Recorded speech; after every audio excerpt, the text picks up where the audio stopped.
Hi, welcome everybody. My name's Dickon Bevington, and if you've arrived here by accident and you're not expecting a webinar for people working with young people, families, and actually older people too, whose needs are multiple, then now's a good time to scarp up. But I hope everybody's here, and I think we've got quite a few attendees, so that's great.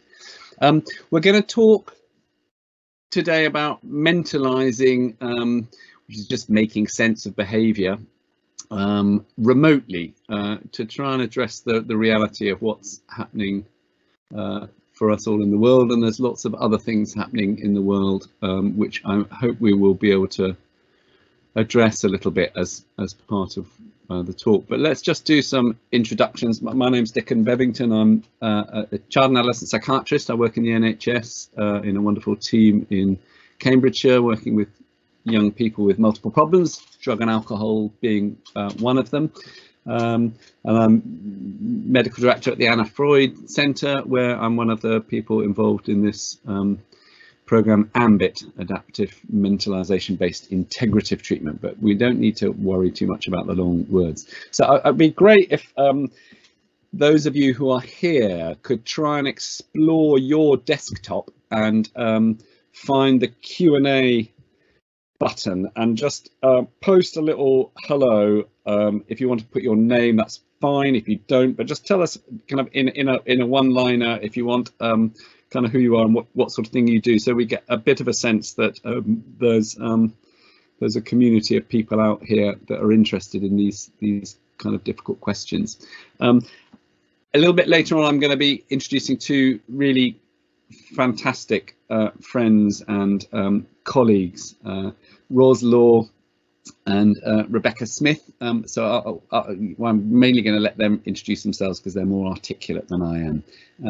But I'll let them introduce themselves a little bit later on, after I've had a chance to waffle on a bit. But it'd just be great to let the rest of our sort of AMBIT crew who are in the back room of this webinar, just to say briefly hello, who they are, so that you don't get a sense that we're completely unaware, just so that you know I've got one or two friends.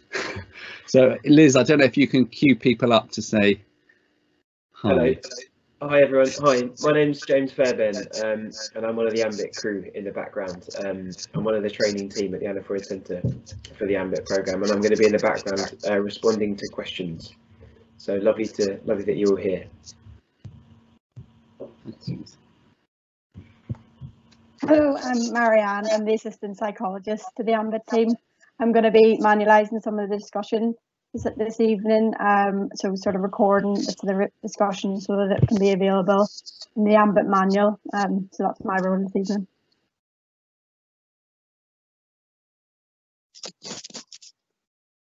You're muted, Cheryl. I couldn't find where the mute button was. I'm too busy saying hello to everybody on the side. I'm Cheryl. I'm a trainee clinical psychologist with AMBIT, and it's lovely to see so many of you today. And I'll, like James, keep an eye on the questions as well. Thanks.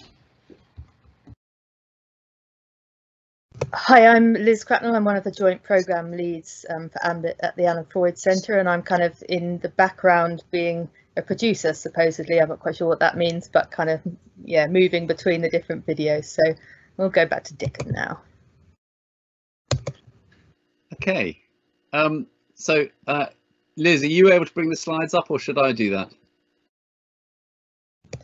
Yeah, they're on their way. Oh, marvellous.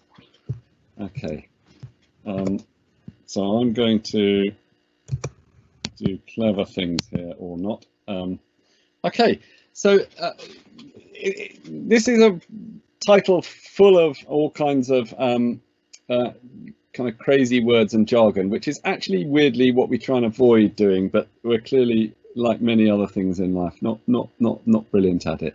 But it's about mentalizing remotely. How do you kind of make sense of yourself and other people's behavior in ways that help them reflect and perhaps feel slightly more agency, a way of being able to make choices in their life.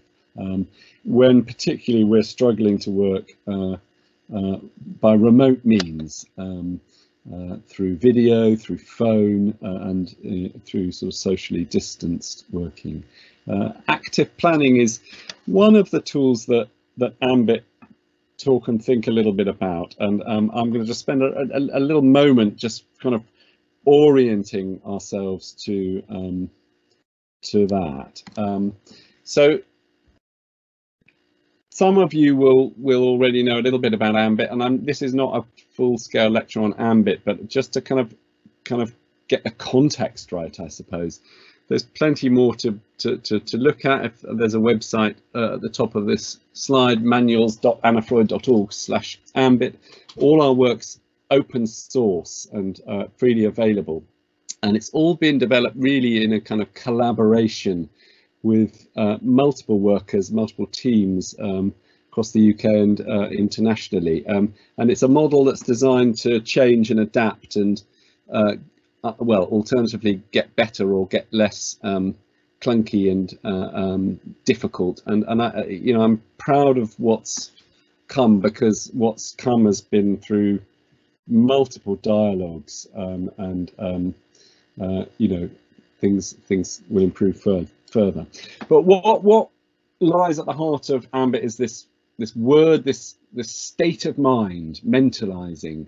Mentalizing is that moment of curiosity, of not knowing, but kind of your mind being open and curious and inquisitive to find out. It's a state of mind that's great, except when you're kind of faced with a tiger, when that's the last thing you want to do. You want to be certain, you want to be active, and you want to be running away. So mentalizing often switches off at times when we could really use it. Just at times we can get into a kind of false kind of mentalizing where we overthink when actually action's required. Now, we think that mentalizing's kind of, well, I'm only partially joking, it's too good to waste just on the clients, the young people, the families, the very vulnerable, excluded people that the various teams work with, are involved with. And we think that mentalizing is absolutely as crucial, that it happens between team members, and that teams that work in this field are also actively thinking to mentalize their networks, and that mentalizing, which involves this kind of notion of reflection and the creation of coherent stories, is connected to this idea of learning. But today we're really focused at the top of this wheel, the direct work with our clients, young people, families with multiple problems, where there's, they often get described as complex. They used to get described more as hard to reach. That's a very pejorative, judgmental way of describing these young people. They're quite easy to reach if you're the right kind of person carrying the right kinds of things in your back pocket. But for us as professionals, we often underserve them, not because we want to, but because there are structural inequalities in the way. And of course, these things are really large in our life at the moment, and rightly so. And I want to kind of make reference, and I hope that Ros and Rebecca, we're going to speak a little bit later, will make reference, and that we kind of, acknowledge the reality of the world that we're in at the moment, where the invisibility of our kind of privilege, white privilege in my case, and the kind of all too obvious structural inequalities of racism and discrimination of all kinds, are kind of suddenly, we seem to be in a place where we're a bit more open to think about that. So I'd like that to be a sort of thread that runs through the talk today, I hope. When we're working with our client, we're kind of balancing back and forth wherever we are in the wrong place between scaffolding existing relationships, working with what's there already in a young person's helping network. We don't make helping networks, we join existing ones. Their helping network may not look very helpful or even safe to us. They may relate well to a gang leader, to dealers, to people who are, but in their mind, these may be the only or the best help that they found. and we need to be careful that we don't start trying to scaffold relationships that are clearly risky, but that we address relationships that perhaps are imperfect, but are present and will be present long after we go. So we kind of swing between trying to work with what's there and to kind of at times become, I suppose, more interventionist, where we try to manage risks in ways that are not fluffy, that are not kind of, oh, everything's fine, because terrible things happen to some of the young people and families that we work with, and occasionally they do very terrible things too. So there are very real risks. And so this work, I suppose, another way of looking at it, you could say this work at the top level is, if you're going to give an explanation for what or why, what's this about? It's about an encounter. It's about an encounter between an I, a kind of subjective me with all my burdens and blindnesses, and another mind, that there's a kind of connection. So I often think that that top quadrant of the wheel is really, you know, it's how you work from breath to breath between two people who encounter each other as other minds. And we talk about this as working with the client. I've mentioned briefly scaffolding and risk, and active planning is one of the elements that we think about that helps us try to kind of have a course in mind in worlds that are massively vulnerable to chaos, to sudden changes of direction, in ways that those of us who are lucky enough, who perhaps are blind to the privilege that we live with, that we can suffer a couple of big knocks, but there's enough other places and things in our lives that are intact. Well, for many of the young people that Ambit was developed from, it doesn't take many extra knocks for them to be really in free fall. So the chaos of their lives is often a major problem in these encounters. I come thinking I'm going to do some motivational work or some drugs education work or monitor something, and they arrive and they've lost their home, or their dad's been sent to prison, or there's been a death in the family.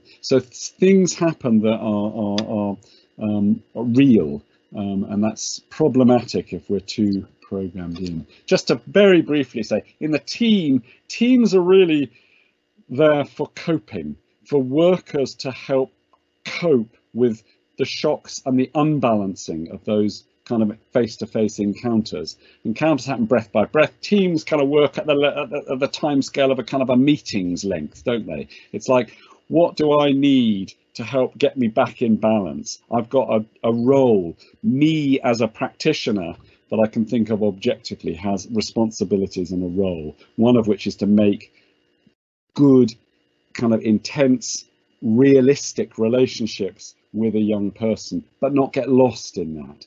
So that I need to stay as connected to my team, mentalizing and being mentalized by them as I spend my time in the encounters with a young person, trying to mentalize and have them feel understood and connected with me. On the other side, I suppose the time scale of working and mentalizing with our team, with our networks, is a kind of slightly longer time scale. It's sort of over weeks or months even, or sometimes years in the case of some of the young people we work with. So it has this kind of, it's about organizing things. It's about bringing together the multiple domains of difficulty in these young people's work and trying to match both the right people and skills, but acknowledge that sometimes that's the problem. Many of the young people and families we work with have so many workers and agencies with so many models and duties that they struggle to make sense of them, and they often are very well aware of the differences between different professional viewpoints. And professionals sometimes mirror the families that these young people grow up in, where they're well, we don't necessarily get into domestic violence, but there are very significant problems often in the work that we do with other professionals, other agencies, that are destructive to the help that we're trying to provide. So the creation of, if you like, an us out of a them is the tension. And then learning is really about adaptation. It's about kind of, you know, looking at stuff, evaluating it, learning and making changes. And Ambit is designed to try to be not a fixed, rigid system, but one that is adaptive to the local cultural settings that it finds itself in, and all of the different skills that local teams and local populations require. And in a sense there, it's less about responsibility, it's about ownership, and it's about, you know, if you like, sharing what's ours with what's theirs, and being able to absorb and learn from what's theirs. So that's a kind of very kind of whip-stop tour of Ambit, and I want to go back into the top level. There's a book, but the manual is really the place that keeps up to date with changes. Not to say that the book isn't well, something that we're rather proud of. So just a few thoughts from me on remote working, and then I want to just briefly talk about active planning, and then let some people talk about things in more detail.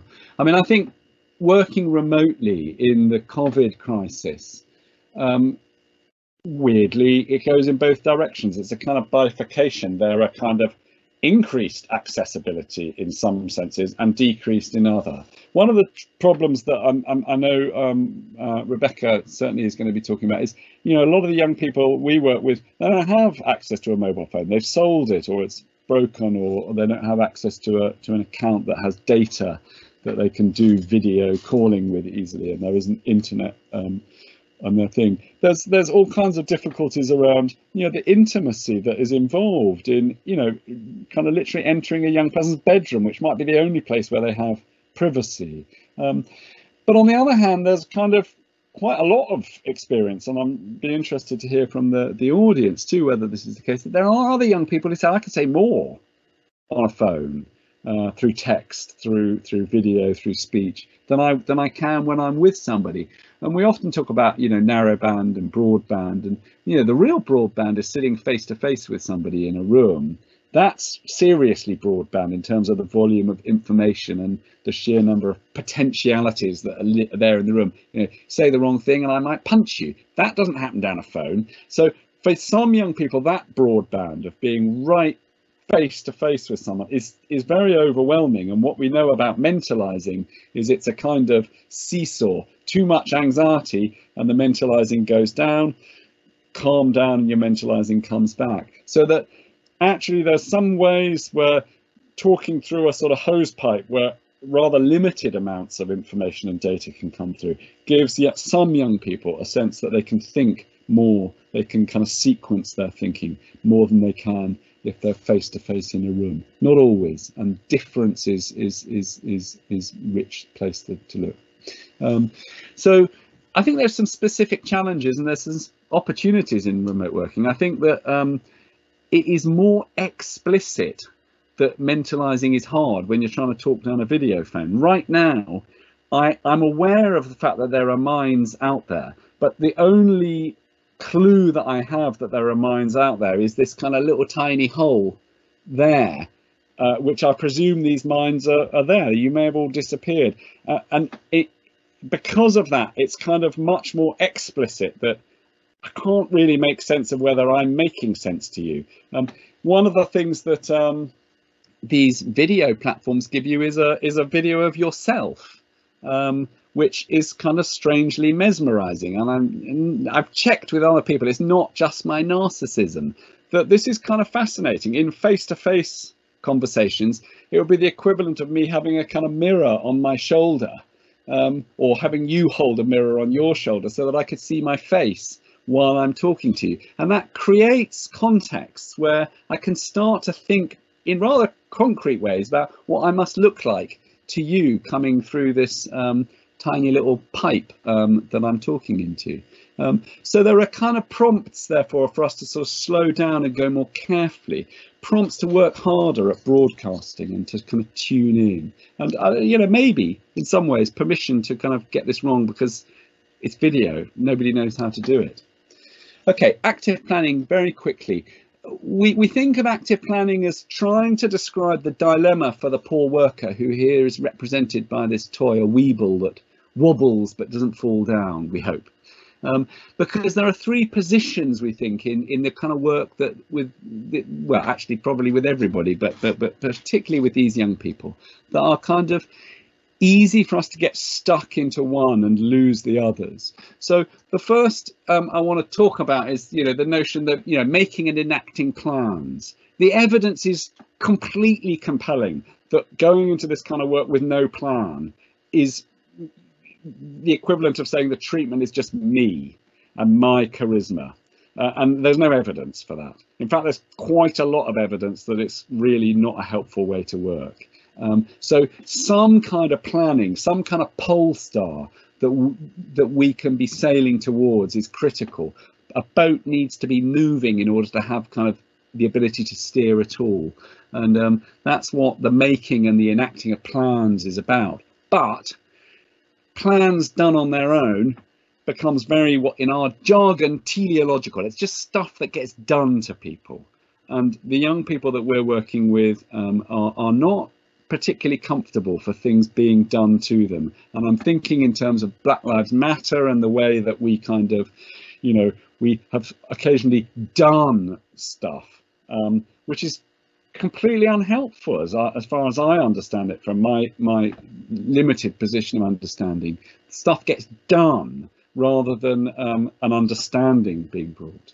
So at the bottom there are these two other poles. One we call broadcasting intentions, and this really tries to address the fact that it's easy for me as a worker. I'm kind of fairly confident that my intentions are good, that I want to be helpful, but it's easy for me to underestimate you as my client's ability to mentalize me in this very tense encounter that it might be when I'm a new worker, or even a worker that who's starting to introduce some new ideas. So broadcasting intentions is about me sharing what's in my mind, what's in my understanding, but particularly, and again in this context, it's acknowledging the context between you and I, acknowledging the power differential that may be perceived or maybe real, acknowledging how culture and my assumptions about you and your family and your ways are very likely to be, at the very best, partial sighted,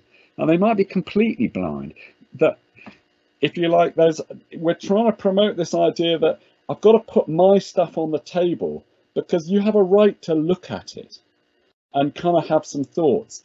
But broadcasting intention, there's other bit. So that's about where we are, acknowledging the context here and now. Now, intention is mathematically a vector. Now, some of you might remember that from your kind of classroom days. I don't remember very much about it, but a vector is it describes movement. So you've got to start from somewhere with a vector, and then you have direction. So it's about where I'm pointing at, and I'm trying to offer my best guesses, which are going to change with the feedback I get from you. But you have a right to see what's in my mind.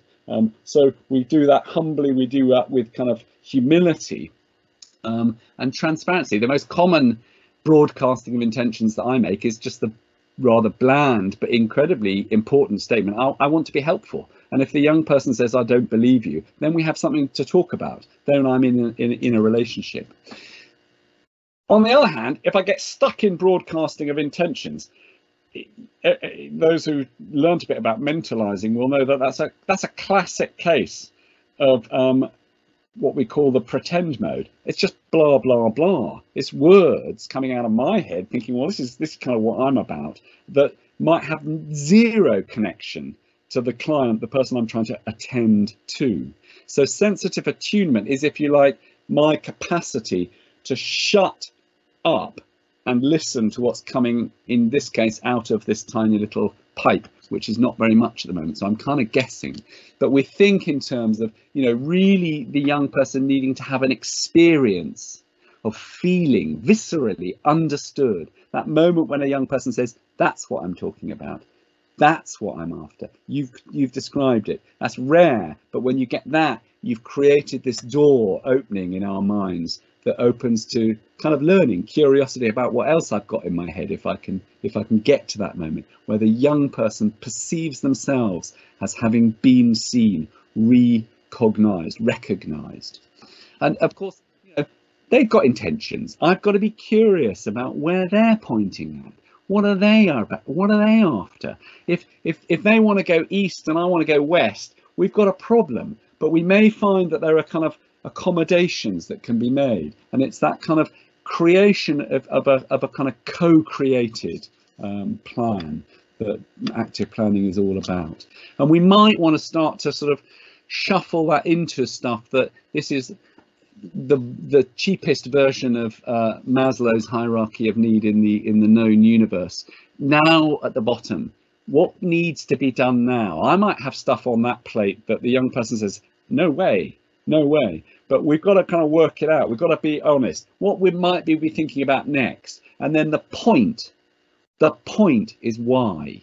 Why? If I can, and where we say why is where I might come to some kind of more accommodation, because the why might be stuff that is more long range for a young person, that they feel calmer, that they feel safer, that they've got some independence at the moment they feel they have none. So why is often where my kind of ability to find some kind of connection between our aims is important. So don't get stuck in making and enacting and doing plans. Don't get stuck in sensitive attunement on its own. If you're stuck in sensitive attunement, you're like a leaf in the wind of this young person's hurricane, and you're not actually going to change anything. At the best, you'll be a fan club. And don't get stuck in broadcasting intentions where you're just waffling, at which point I think I probably need to switch myself off and not waffle. But we want to kind of hold this position in the middle. At times we do one or the other. I was going to talk about eggs and triangles, but that's just a really simple way of kind of offering a one-page summary of how to do this stuff, and I encourage people to go and have a look at that in the Ambit manual. So that's my lot, just as a kind of a broker to kind of set the conversation. I want to introduce my esteemed friend and colleague. Hang on, I'm just trying to get out here. Ros Law, who is, I hope Ros is teed up. Yes, she is. She's ready to go. So Ros, it'd be better if you introduce yourself, because you'll do a better job than me. But maybe you talk for a bit, and we'll have a bit of conversation after that. Yeah. Okay. Thank you very much for having me along, everybody, tonight. So I'm Ros Law. I'm a clinical psychologist. I work at the Anna Freud Centre. I guess in this context, I'm a bit of an Ambit groupie, really, because I'm not formally one of the team, but I kind of hang out, have conversations and steal their ideas regularly. So I'm hoping maybe there's a little bit of an exchange tonight. I think what I'm going to try and run through over the next just 10 minutes or so there's time for Dickon and I to chat about it afterwards, is a mixture of observations from my own attempt to move on to working online. Definitely a response to some conversations I've had with young people, with parents, with colleagues, members of the Ambit team. I'm going to just throw up some ideas and tools that sit somewhat more in the model that I use most of the time, which is interpersonal psychotherapy, primarily working with depressed adolescents, but sometimes pre-adolescents, so kind of younger kids also with depression, or maybe their parents who have depression, and thinking about ways of helping them and thinking in terms of their relationships. And I'm hoping I'll cover maybe a few opportunities in there as well. So about 5:30 this morning, I sort of had a moment of inspiration and suddenly noted lots of things down. And I think what I was trying to do was I was trying to imagine a young person's journey into some offer of help at the moment, particularly if they're starting without having met me. So let's say it's me, because I've got a mixture of young people who I met before lockdown, and then we transferred over together, and the things that they wanted and needed. And I'm also got some young people who I've never met in person, and we're trying to form a relationship. And I'm thinking, so I was particularly struck by, I think, a kind of genius and deeply moving comment that was made in an entirely different conversation yesterday, but it was someone talking about his experience of coming into the building in which we work. And I was imagining a young person making their journey into a new relationship with somebody they don't know, who I usually introduce myself as I'm this person you don't know, and let's see what we can do together, how we make some relationship. But I'm thinking what we offer there, because ordinarily when they come in, we in our building, like I think a lot of places, have a big picture board which has images of the people who are in our team. And I often see families scrutinising this, searching through, I think often looking for maybe the therapist they're working with. But in my mind, they're maybe also thinking a little bit about who are the minds who are going to be privy to some of their story. Because actually one of the first things I talk about is confidentiality and the fact that sometimes I'll talk to other people about what you talk to me about. So having those minds in mind. And I'm struck that when they come into the building, they get some clues. They know about race and colour and age and gender, and they can look and see if anyone looks like me or looks like they might be kind, or they've got half a chance of understanding me. And actually they don't really have that just now when they just meet me on a screen. So there's something about those other minds that might be part of this thinking that is missing.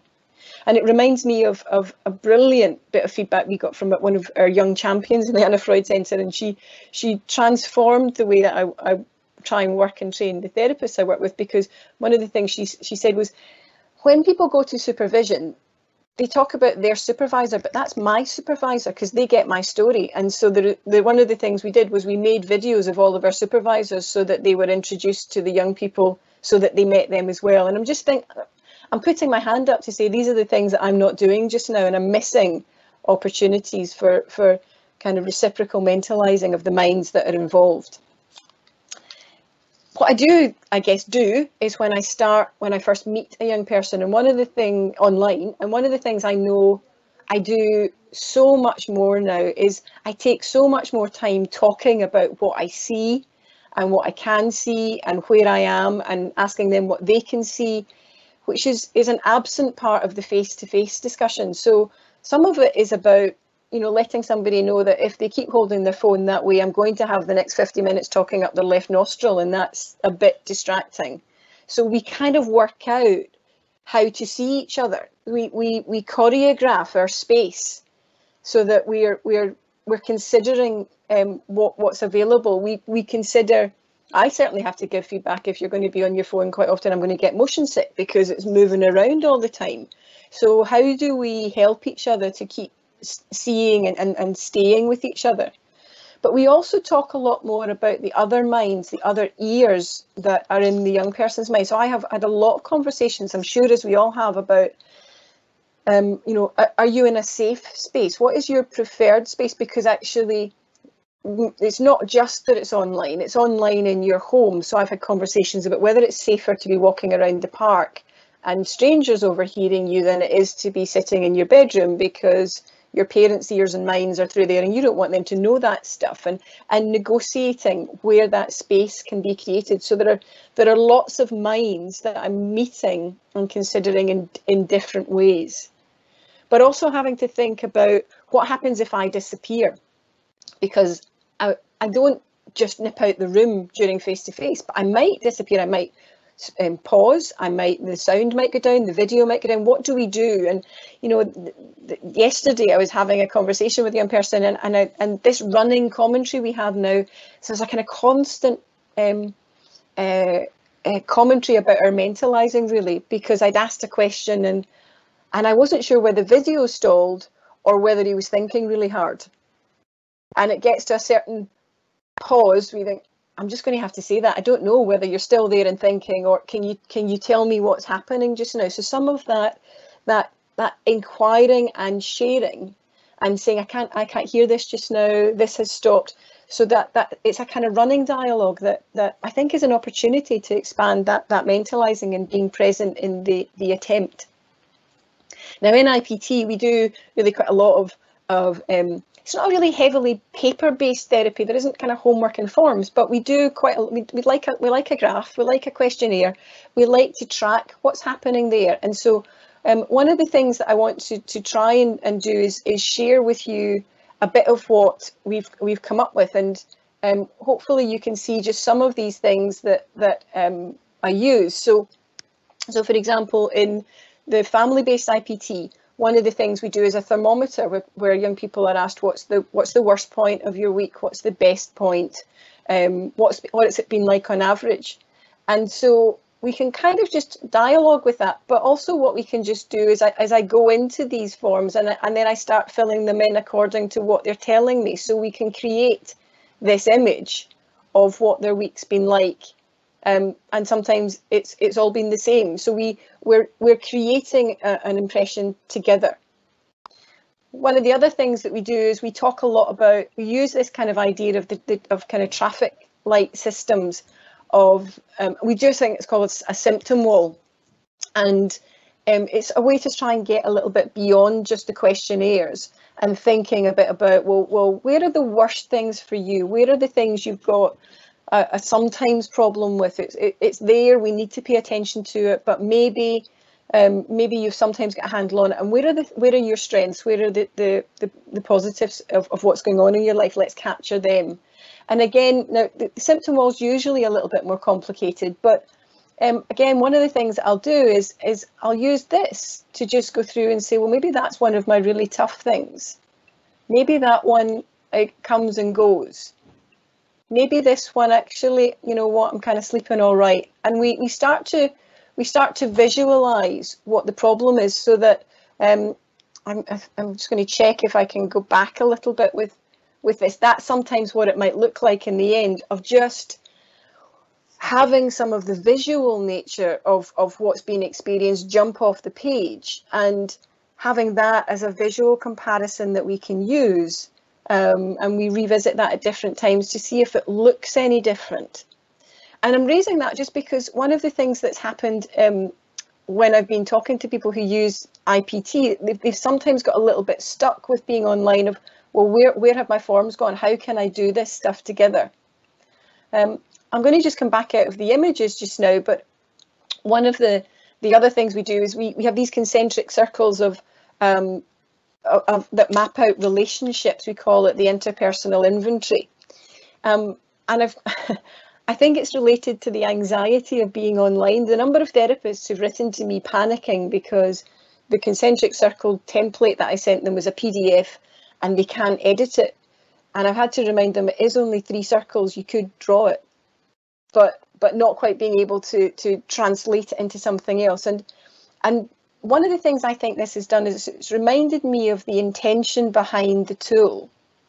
Because I think when we've got these circles and we're placing people's relationships closer or further away from where they are in the diagram, I think for me in the therapy, what I'm offering is an invitation for a young person to remember people in their life who might have been wiped out or repositioned by their experience of depression. They can't hold them in mind in the same way. And I think it's also an opportunity for me to try and imagine and learn about what that map that we're creating looks like in their mind. And it's a really common experience for me when I'm doing the training in IPT to walk around the room in the role plays and take the pen out of the therapist's hand and put it into the young person's hand. Think about who's writing this stuff, and in a way, having to do this online and not being able to write on their behalf reminds me of that intention. It gives us an opportunity to get back to the therapeutic intention. And what I like is that, you know, what you might have an opportunity to do is to become witness to a person remembering and thinking. And I think the opportunity that lies in this is that by being witness, we become a participant in the person's act of remembering. And that the curiosity we bring to that, and the not knowing, the not being in control of creating the map, might add shades or dimensions to that picture that aren't there when it's just one person's creation. So the bit that I love about this is we can play with this, we can make more out of it. We might ask somebody to create their own diagram of their relationships, but then they show me, they can hold up to the screen, they can take a picture on the phone and send it over to me. Or we might both be sketching it out. I like this idea of we both draw what we hear and then we compare what we've drawn. We compare the picture. And we've got a way of saying, was what I was imagining what you were telling me about, or have I imagined it differently? That there's a discussion that's invited. So I really like the fact that I can't do some of the things that I used to do, because I have to check it. I have to check it out more. You know, we often draw a timeline where I'm a big fan of using sticky notes. I don't really like to commit myself to writing anything on the page, but I'll use a sticky note and then we might move them around the page. And I love the idea that we might both create a timeline of, this is what I think your story looks like. Is my version of your story the same as your version of your story? Can my version be corrected? Can my version be updated by what I didn't hear or what I didn't imagine? And I like the idea that we're forced into doing more of that. We're forced into not knowing more, which is a place from which I think we've got more potential to mentalise. And when we're in our comfort zone, when we're face to face, I think sometimes we probably, certainly if I speak for myself, I might fool myself that I know more, or I've tracked it a bit more. So I kind of like some of the limitations, and that it definitely reminds me why I'm trying to do the things, rather than the thing itself, the diagram or the form or the colours or the graph or whatever else is the end point. It's not, it's just a tool as a means to doing something else. And then I guess just as a final kind of couple of points, just so there's space for Dickon and I to kind of bounce some of these ideas off. Some of the unintentional things I think have been fascinating to me about working online. So, you know, this week where a young person I've been working with who's incredibly sensitive to being seen, and she changed the room she was in, and this week the lighting was brighter, and it meant I could see her more clearly. And the very first thing she said when she came on is, I'm really uncomfortable today because you can see my spots and you've not been able to see them before. And there was something about the being seen in a different way. And the first thing she had to do was cover the little picture of herself on the screen, because she couldn't tolerate doing that. And if she could cover that, then maybe she could pretend that I couldn't see her. The irony was we spent sort of 15 minutes at the beginning of the session hanging up and going back online and hanging up and going back online because the video wouldn't work, only for her to come online with the video working to then say she didn't want to be seen. We kind of solved the problem she didn't want solved, and then that was a gateway into a conversation that we wouldn't have had if that had been face to face, I don't think. But the other things I've seen is, you know, we talked a little bit about the intimacy of what we see, but I've seen some of the young people I work with bedrooms that I wouldn't see before. I've seen the collage of all of their friends' pictures on the wall because that's the way they hold them in mind, that never once came up in conversation, even though we talk about relationships all the time, even though I've drawn a diagram of the relationships, even though it's what I'm trying to do. I had no idea that was on her wall until she switched position in the room. And then we got to talk about who's up there. Or, you know, checking out the colour swatches of the bedroom that's never been decorated, but now it is, and the artwork that's the project that she's been telling me about. So I talk about the project, but now I get to see some of the beautiful things that were created. Again, I had no imagining of that in my mind, and now I have access to it. But I guess one of the other challenges that I think comes, for me particularly when I'm working with adolescents, is I'm really conscious how intolerable it can be being looked at in the eye by a well-meaning middle-aged woman. And actually what you want them to do is just piss off sometimes and not look at you. And so one of the things I do is I don't sit opposite young people anymore in face-to-face therapy. I sit beside them so that they get to be in control of when we're looking at each other or not. And that's why some of these, the colour things or the pages or the diagrams, it's a let's have something we can do together. And if you want, you get to be a bit more in control of the intensity of some of that. And here we are now, framed in a much more immediate way, and we're forced to be face to face when normally that isn't what we would do. So actually one of the first things I talk about is, how are we going to find ways to not look at each other? How do we do this and not look like we're not paying? Now, the reality is we're almost never looking at each other, because I'm not going to look at that green dot, which probably at the moment looks like I'm looking at you, but actually I'll never look there if I'm doing therapy, because that's the time where I can't see anything that's happening in your face. So I've got a dilemma already. I appear to look at you and therefore I am not, or I look at you and I don't look like I'm looking at you. And there's this kind of weird dilemma that is created by this online work. So just having these conversations about how we do it. So it's kind of made me, I guess, think a bit more about what I think are the positives and negatives of some of the trickery of being online, some of the kind of screen saving or screen sharing things. You know, mainly because I had no idea how to do them when I first started. It's a bit like you get a new toy and then suddenly I thought they were brilliant and, you know, used too much of it.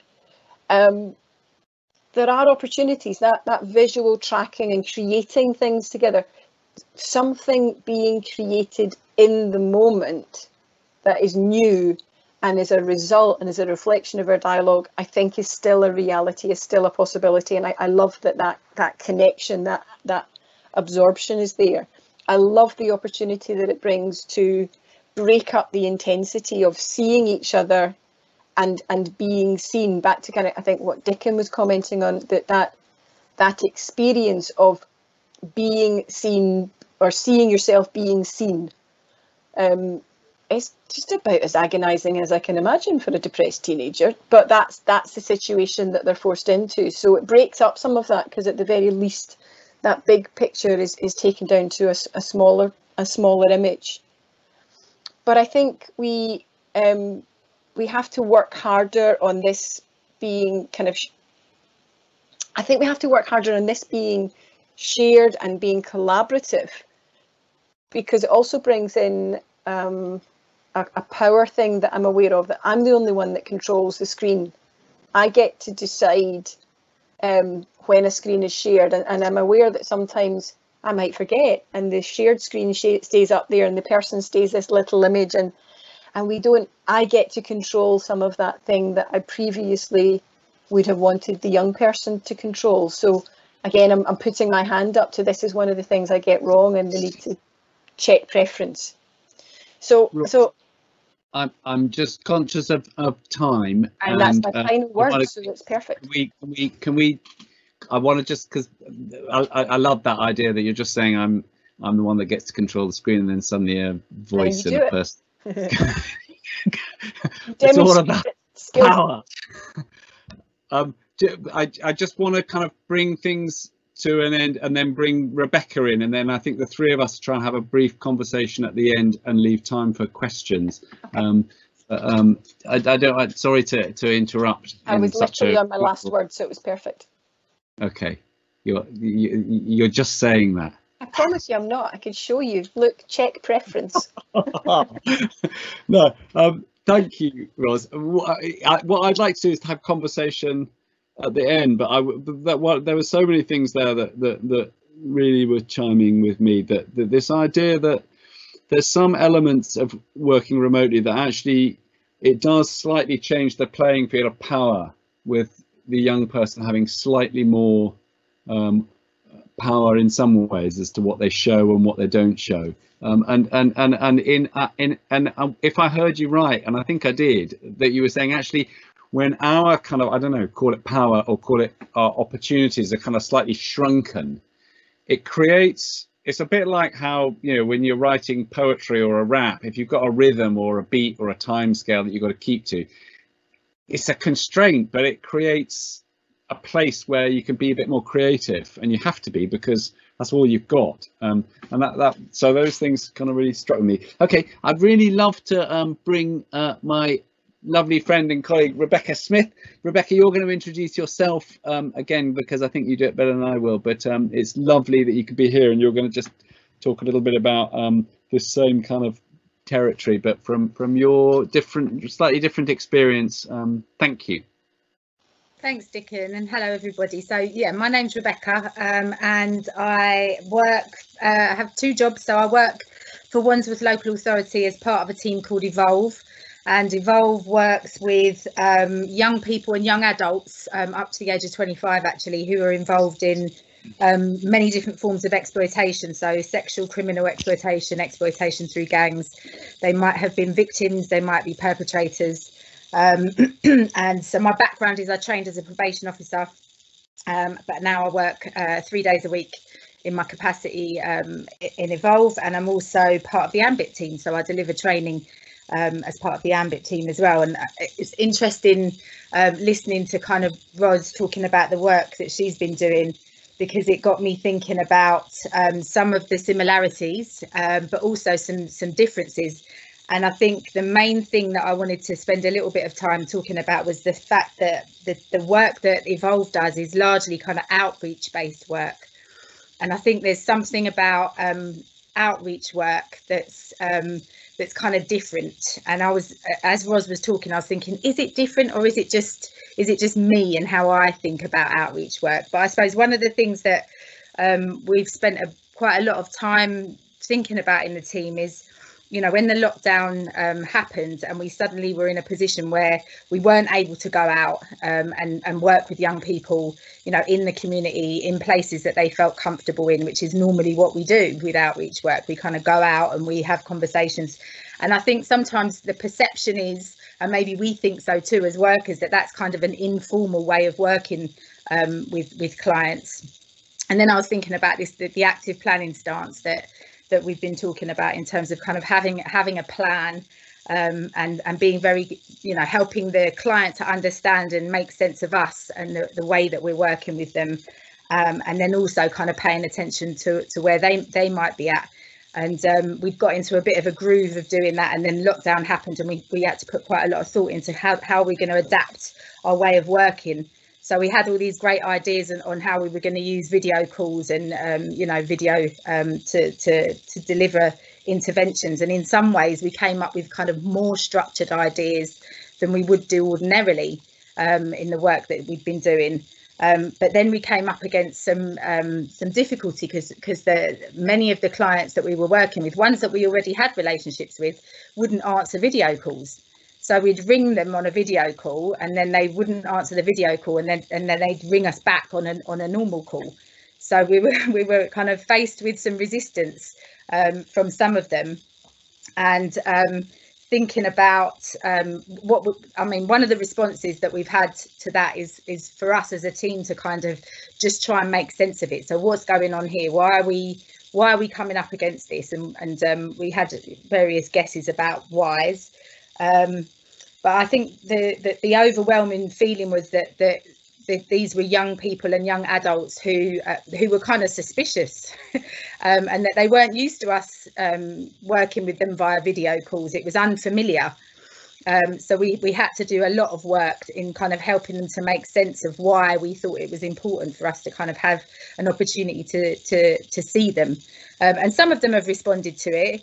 I suppose the other thing that we've had to do more explicitly is to be consistent. So to actually make, you know, regular times and days where we're going to do the video calls, so that they're kind of expecting it.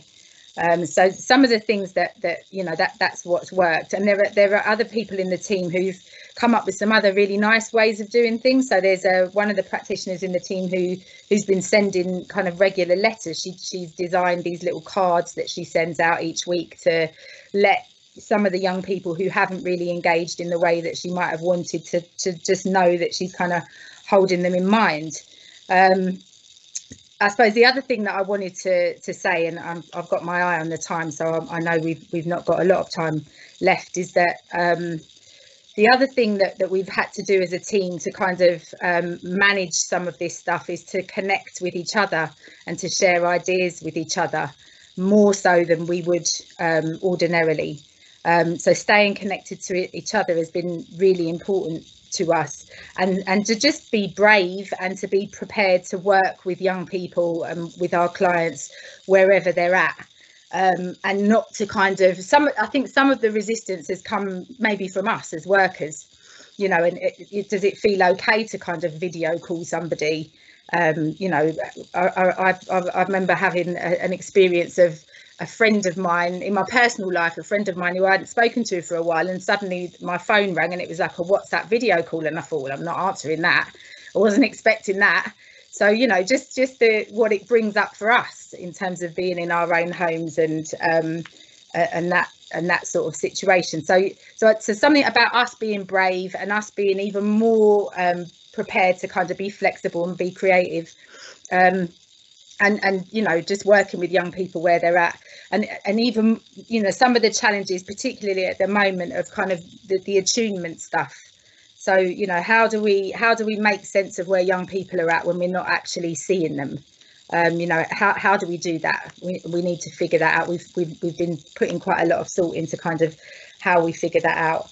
And we have had some success using video. The one that's in my mind, I'll just give you one example before I stop talking, which is a family that we've been working with. So we've been doing some family meetings, and then after the lockdown, we weren't sure whether we had the idea that it might be good to kind of invite them to a video call meeting, and actually we'd failed to get a couple of the older boys in the room when we were doing the actual live meetings. We managed to do it via video call, so it was, you know, a nice opportunity for everybody to get together. I was kind of facilitating it, and I found it a bit awkward. I wasn't sure whether there'd been much value in it, and when we got to the end and we checked in with people, actually they all gave us really positive feedback about what they'd got out of it. So again, it's that kind of balancing, you know, how we feel about some of this stuff, and having to be creative and flexible and getting help from each other to do that, and then, you know, where the client's at, and making sure that we check that out too in ways that are possible in the current circumstances. But yeah, I'll stop now because we've only got a few minutes left and it's gone really quickly today, so I'm sorry I can't give you a few more examples and spend a bit more time with you. But Dickon and Ros, I don't know if you want to come back in. You're on mute, Dickon. So he was, just to let you know. Okay. Here we are. I'm back. Thank you, Rebecca. Yeah, so much to sort of go through, but there's a sort of theme in both of yours. Actually, it was a phrase I think Ros used, but permission to go slower. I don't know if either of you want to say anything more about that, but it seemed like, you know, we know this is hard. It's obvious it's hard. It's just harder, but it gives us permission to go a bit more slowly. And that's so, you know, it's not all a disaster, this, because actually a lot of what therapy is, or work or help, is just slowing down enough to work out, well, what actually does help look like if it was helpful. And normally, if you're like me, full of all kinds of too many ideas that are my own and not actually engaged with yours, I sort of run in with all kinds of ideas and I don't actually slow down enough. And I think that's, I just wonder if either of you want to say a bit more about that. I would agree. I think that, I suppose that bit I'm talking about, that early on you just talk more about meeting, you talk more about how will we do this, how will you set up the sort of foundation for becoming a team together, and how will we try and form a relationship. It just, I wouldn't talk about that in the same way in face-to-face work. And I think not only online, but, you know, one of the first things we did with all of our therapists who are kind of learning to do this therapy is we just automatically gave everybody extensions on things and said, this is going to take longer. It just seemed so obvious and inevitable. And in some ways it was kind of weirdly relaxing that we're in this together. We don't quite know how to do it. We're going to have to feel our way forward. And that sort of permeated through is definitely part of my sense of it. Rebecca, when you're working in an outreach service, which, you know, mine is too, so I sort of kind of can guess the answer at this, but if you're doing significant amount of work remotely now, you know, while you are going a bit slower, you're not spending all that time on tubes and buses and foot trying to get places. Does it sort of equal out, or is it just like, no, this is harder? I think the general consensus, like the people that are in my team, I think they've found it harder. But I think that when I was talking earlier about what outreach work feels like, so if you're kind of out there in the field and it feels like there's a particular kind of feel to that type of work. So that's a very different situation to kind of sitting at home and trying to do things remotely. So I think that that's been part of the challenge. I mean, the other reality is there's some of the young people, some of the young adults that we work with that didn't pay attention to the lockdown. So we might be sort of, in our homes kind of locked down and not kind of on public transport and not out in the community, but actually they were. And we kind of wondered whether that was sometimes maybe why they didn't want to answer the video calls, because there was a bit of a worry about us saying, well, why are you out? You should be at home. So yeah, I think there's definitely been some advantages, some moments that we've used to our advantage, but there's definitely been challenges as well. But I think, as I say, overall, we've come up with some ideas, and I think going back to that idea of kind of support from the team, the thing that's been really significant for me is that the team has connected more, and the team has become better at kind of sharing ideas, because we've had to be a lot more creative and a lot more flexible in the approach. Look, I know I'm in the tunnel of presenting, and I can't remember if we actually run till 7 or till we've actually run out of time. We've run out of time. I've got these kind of stuff going on. So is there one or two questions that have come in on the board that people would like Rebecca or Ros to just have a go at, for those people who are clearly masochistic and want to stay beyond the allocated hour? Are there any written questions? I don't know where they are. I can't find them. Oh, hang on, I can go here. Hi Dick, and I've got one if you can hear me. Yeah, we can hear you. Okay, so could it be that clients' experiences of thinking might be kind of easier or improved when working in this way, because kind of a sense that maybe people don't have to work quite so hard in order to pick up on non-verbal cues? There's not so much of a kind of really trying to work out what these cues might mean, in a way kind of lowering the level of anxiety. That was a question, sorry. Yeah. Ros, Rebecca, any thoughts? It's interesting because I read that one coming in, and I suppose it's reminding me of a particular young person who's extremely attuned to every flicker of anything. So in some ways, I think it's almost more immediate what's happening because you're in frame the whole time. So I'm not sure that I think it's easier on that basis. In some ways, I think it's almost an amplified version, at least of what's happening from here up. What you don't get, and sometimes what we talk about is I don't get if knees are tapping or so on. So I think there's a mix. I think I can think of young people for whom I think actually this is much more challenging, and it inhibits thinking because of the intensity of the feedback and the feedback of themselves.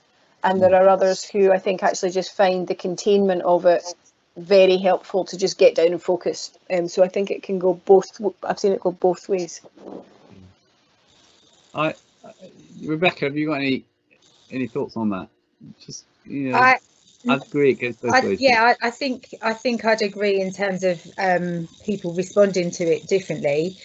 We've got a couple of young people that we hadn't been having much success with before the lockdown that actually have been have really, I think they have been grateful and have been surprised at how much we have made an effort to kind of stay in contact with them and help them to kind of make sense of their situation and work with them. So yeah, I think we've got examples of both.